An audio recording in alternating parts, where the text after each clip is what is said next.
Hey, Dr. Berg here. In this video, we're going to talk about apple cider vinegar. What are the benefits? What are the myths?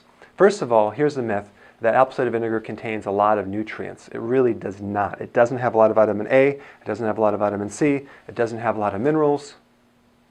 What it does have is something even more important. In fact, the real reason why apple cider vinegar works for so many conditions has to do with this one thing it has called acetic acid. That's an acid.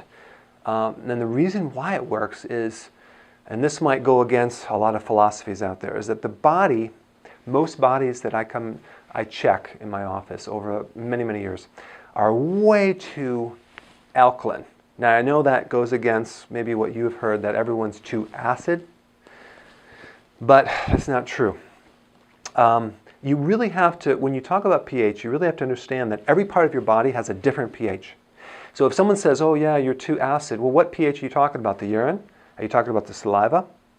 The real true indicator of pH for a body should be in the blood, but it's very difficult to test that because as soon as you take the blood out of the body, it alkalizes or it oxidizes and it can change the pH right away. So you have to, it's very expensive to determine that. So you have to go by symptoms. And so if you ever wanted to really know, just look up in, I don't know, Google it, all the conditions for too acid, called acidosis, and look up for the conditions of alkalosis and all those symptoms. And you'll be able to see which ones you have, and you can determine based on those two factors. So what we're talking about is the blood pH here. Most people have a blood pH which is excessively alkaline. And yes, it's true that your blood should be slightly alkaline, but in this situation it becomes even too alkaline. Okay? And that's why apple cider vinegar works so well, because it changes. If you change the pH of your body just a slight bit, you can create huge effects because the pH is so important in transporting minerals and allowing enzymes to work, to stimulating the thyroid, to increasing metabolism, all these things. So let's just take a deeper look at this one acid, acetic acid. The pH of acetic acid is very acidic. It's 2.5. That's like almost like stomach acid pH. It's way down there. So it's really good for the stomach. People take it for heartburn. And by the way, heartburn, acid reflux, indigestion, that is a condition where your stomach is too alkaline and the valve on top does not close. And I know people say it's too much acid. No, it's not.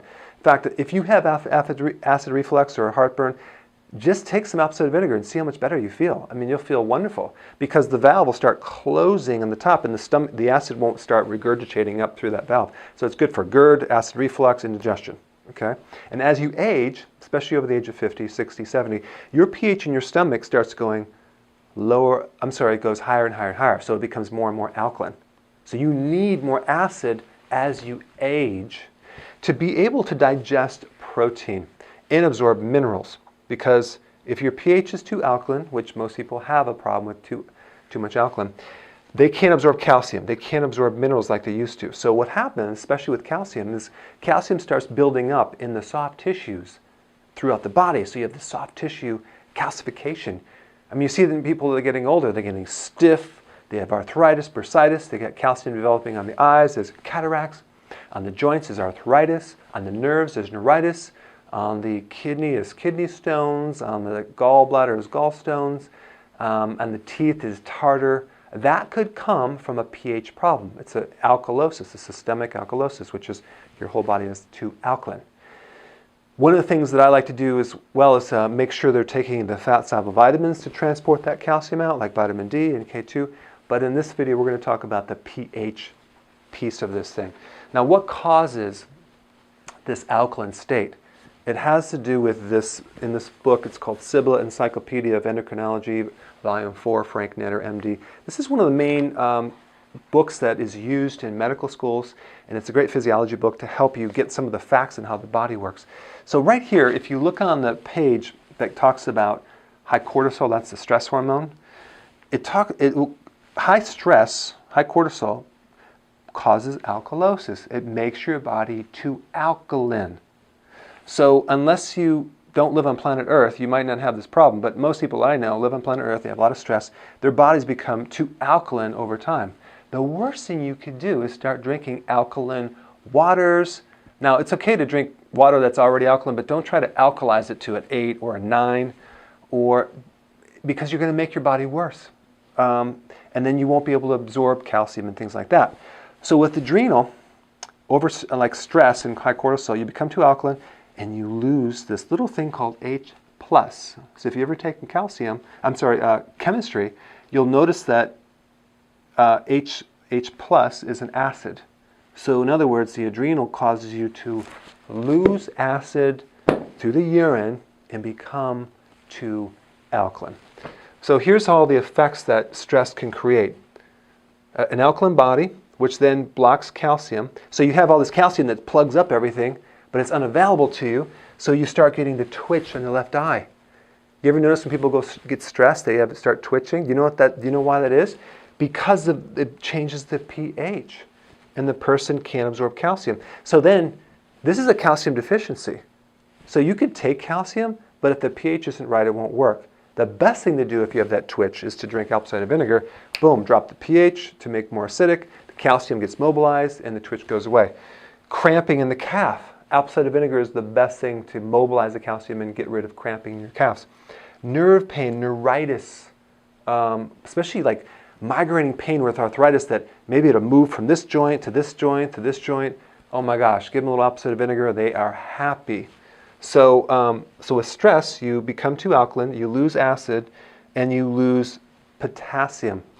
And the only reason I'm bringing up this potassium, which is a little extra thing, is that alkaline bodies tend to have a potassium loss. And then when you lose potassium, you actually make the person more alkaline. So they kind of work together. People say, well, drink apple cider vinegar to increase your potassium. That's not what's going to do it. Apple cider vinegar will help increase your potassium because you'll stop losing the potassium and you'll make the body more acidic and like it should be, and so that will help the potassium. And just think about, look at this, potassium deficiency, high blood pressure, constipation, feeling of weakness, fatigue, irregular heartbeats.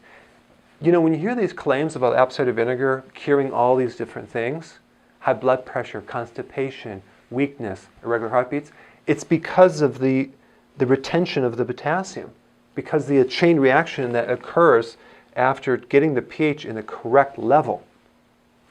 People that drink a lot of protein drinks, or they eat too much protein, let's say they do the Atkins diet, or they're doing this high protein diet, what happens, there's the waste from that protein. It's called guanidine. It's a chemical. Very, very, very, very, very alkaline. Okay? And so that can cause twitching, nerve pain, and a lot of arthritis. Okay?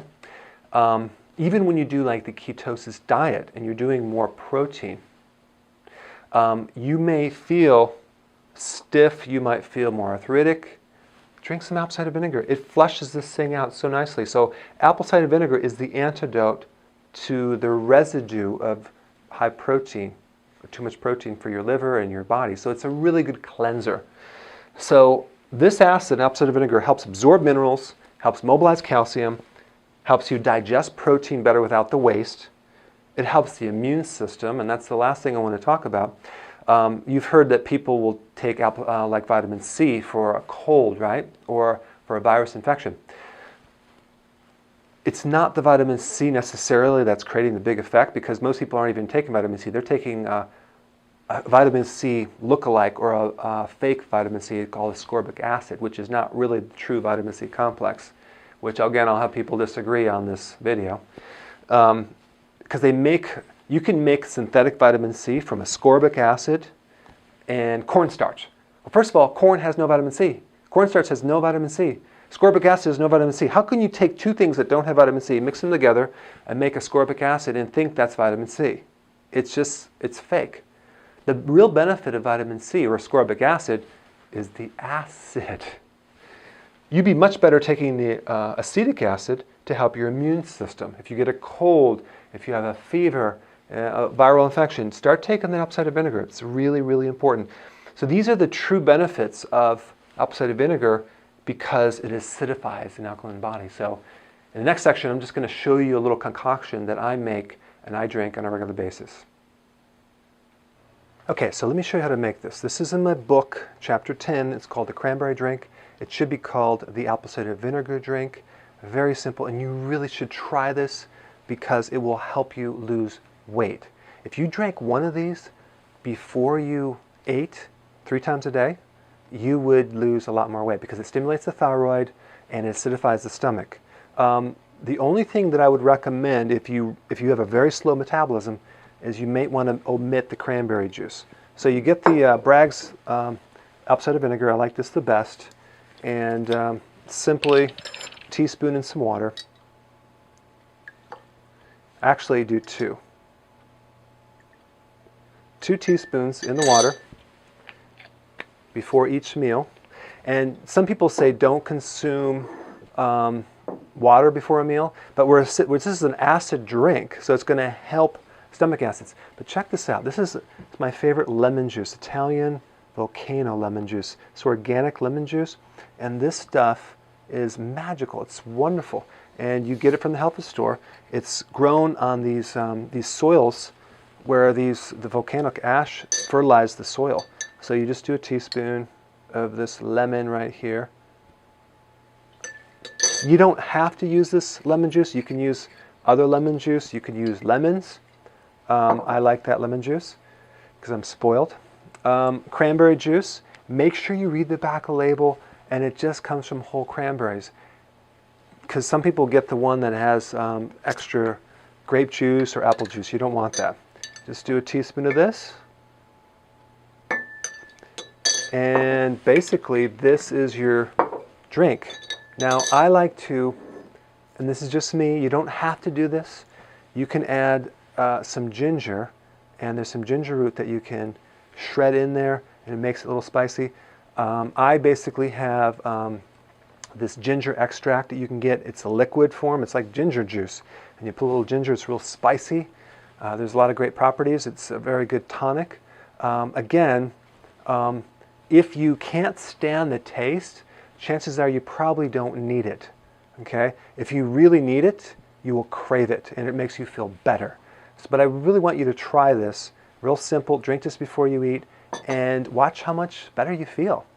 Okay? So go ahead and do this, and give me some comments below. I'll see you in the next video.